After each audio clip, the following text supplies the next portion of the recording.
कशिश, Swati, very well done बच्चों। साथ ही वो सभी बच्चे जिन्होंने कार्यक्रम में किसी भी तरह की अपनी हिस्सेदारी लगाई है, जैसे भाषण, गाना या फिर शायरी, वो सभी सभी को बहुत बहुत धन्यवाद। आप सभी बच्चे हमारे विद्यालय की शान हैं। साथ ही मैं अपने सभी शिक्षकों को भी धन्यवाद बोलूँगा, जो हमेशा हमारे साथ खड़े रहते हैं और बहुत ही शानदार तरीके से हमारे हर एक कार्यक्रम का सफल संचालन कराने में हमारी सहयोग करते हैं। हम सभी आज यहाँ पे अपने आज़ादी का जश्न मनाने के लिए एकत्रित हुए हैं।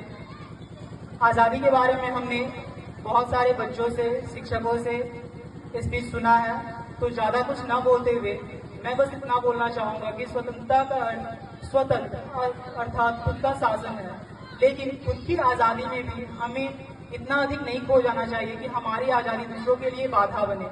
हमें अपनी आज़ादी का ध्यान रखना चाहिए। हमारी आज़ादी हमारे विकास के साथ साथ दूसरों के भी विकास का अवसर बने। हम हमारे समाज के सभी वर्गों को समानता के साथ समान अवसर प्रदान करने के लिए प्रतिबद्ध हैं, ताकि समाज के हर वर्ग अपना संपूर्ण विकास हमारे भारत में कर सके। हमारा भारत अपने सभी नागरिकों को समान अवसर उपलब्ध कराता है, चाहे वो किसी भी जाति, धर्म, लिंग, किसी भी रंग रूप, किसी भी वेशभूषा के क्यों ना हो। हमारे भारत में हर 50 मील पर रहन सहन, खान पान, पहनावा सभी कुछ बदल जाता है। हमारा भारत विविधता में एकता को प्रदर्शित करने वाला एक अनोखा विश्व में अनोखा एक ऐसा देश है जो ऐसी भावनाओं को रखता है। हमारा भारत पूरे विश्व को अपना एक परिवार मानता है। फिर हमें ये ध्यान रखना चाहिए कि हम किसी भी मुद्दे को लेकर के, किसी भी छोटी को बात को लेकर के अपने ही देश में, अपने ही समाज में किसी भी तरह का कोई विवाद उत्पन्न न होने दें। हम पूरे विश्व में मानवता का, राष्ट्रीयता का संदेश देते हैं, तो हम उस चीज को हमेशा बनाए रखें जो हमारी सांस्कृतिक धरोहर है।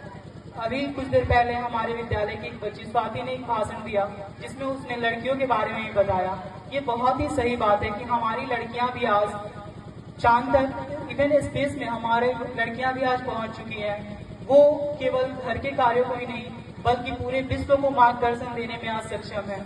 हमें याद होना चाहिए, कुछ समय पहले हम अभी बहुत बड़ी महामारी से गुजरे हैं। शायद ये सबको पता ना हो, लेकिन उस महामारी से बचाने में हमारे भारत की 70% महिलाओं का ही हाथ था।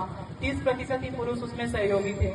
70% महिलाओं ने कोविड वैक्सीन बनाने में अपना बहुत सारा समय, बहुत सारा समर्पण दिया, तब जाके भारत आज कोविड जैसी महामारी से सुरक्षित है। साथ ही हम उन सभी लड़कियों का, सभी महिलाओं का भी धन्यवाद करना चाहते हैं भारत की, जो हमारे भारत को विश्व स्तर पर पहचान दिलाती हैं।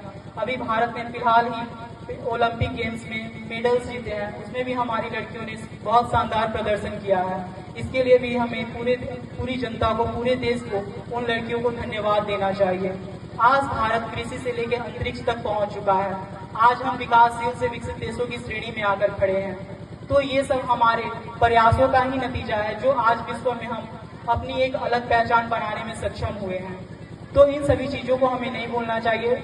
जितनी अवसर हमारे यहाँ लड़कों को मिलती है, उतना ही अवसर हमारे यहाँ लड़कियों को भी मिलनी चाहिए।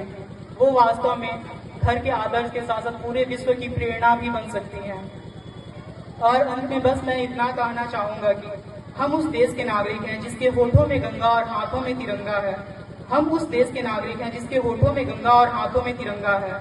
वो देश जो कभी सत्यम शिवम सुंदरम, कभी वंदे मातरम, तो कभी पंजाब सिंध गुजरात मराठा द्राविड़ उत्कल बंगा है। हम उस देश के नागरिक हैं जो हर ठुकराए हुए की शरण स्थली बन जाता है। हम उस देश के नागरिक हैं जो 7 समंदर पार परदेशियों को भी अपने ब्रदर्स एंड सिस्टर्स कहकर बुलाता है। हम उस देश के नागरिक हैं जो 7 समंदर पार अपने परदेशियों को भी अपने ब्रदर्स एंड सिस्टर्स कहकर बुलाता है। यही प्रेम की पूज्य भूमि भारतवर्ष कहलाता है। यही प्रेम की पूज्य भूमि भारतवर्ष कहलाता है। इन्हीं शब्दों के साथ मैं अपनी वाणी को विराम देता हूँ।